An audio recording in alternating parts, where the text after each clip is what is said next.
Banco Master vai, o Banco Master vem, o Banco Master enriquece, o Banco Master não sai das manchetes e certamente vamos continuar falando muito sobre esse escândalo que pode ser o maior escândalo financeiro da história do país e o mais abrangente. Meus amigos, o Brasil, ele é repleto de roubalheiras e escândalos em toda a sua história. Isso não é novidade. Esse é um país muito corrupto, né? Sempre foi assim. Agora, se a gente voltar um pouquinho no tempo, né, para também não retroceder a nossa pré-história, por exemplo, no fim dos anos 90, aliás, início dos anos 90, o escândalo dos anões do orçamento, mais tarde, mensalão e tantos outros, né?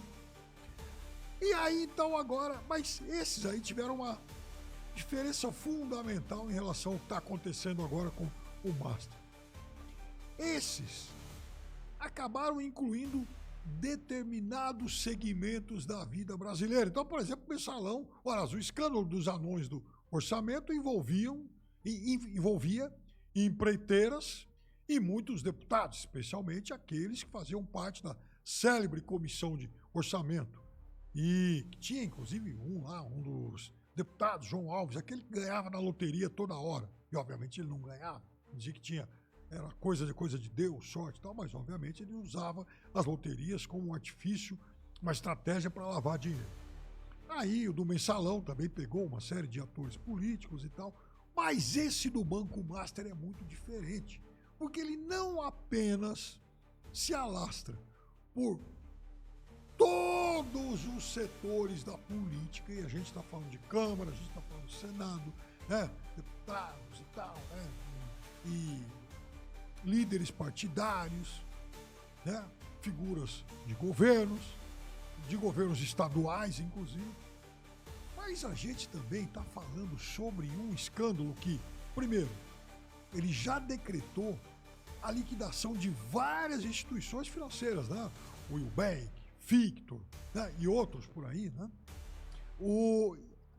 É um escândalo que atingiu, por exemplo, por que não, até representantes de grupos religiosos. O irmão do ministro Antônio Dias Toffoli é padre. Aí tem lá o Fabiano Zettel, né, um pastor da igreja de Lagoinhas, que também de alguma forma era lá um dos investidores, sócio aí de Daniel Vorcaro. Daniel Vorcaro também ligado a essa igreja. Agora, a gente vê, por exemplo, líderes, presidentes de siglas de partidos políticos importantes, como o PP e União Brasil, Ciro Nogueira e Antônio Rueda publicarem notas de apoio ao ministro Toffoli. E o mesmo acabou sendo também feito aí pelo Paulinho da Força, presidente do Solidariedade, que anunciou lá o seu apoio ao ministro, né? Paulinho, que inclusive é o mesmo lá do projeto da dosimetria, né? Lembram? E ele dizia que não, esse projeto já recebeu inclusive aval de integrantes do Supremo com os quais eu me consultei, né? Como se o Supremo fosse também uma espécie de oráculo, né? Você vai lá, meu oráculo, o que eu devo fazer e tal. Enfim, mas aí eu queria rapidamente me dedicar aqui à figura de Antônio Dias Toffoli.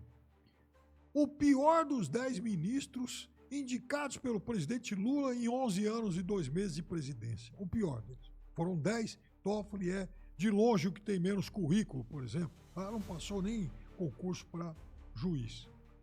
Mas eu acho que gratidão é um valor que todo mundo tem que ter. Um homem que não tem gratidão, ele não tem caráter.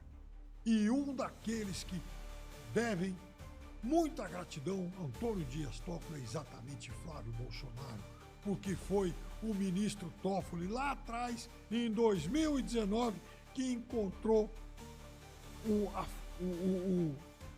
ponto que acabou, então, gerando a nulidade em boa parte do processo da rachadinha.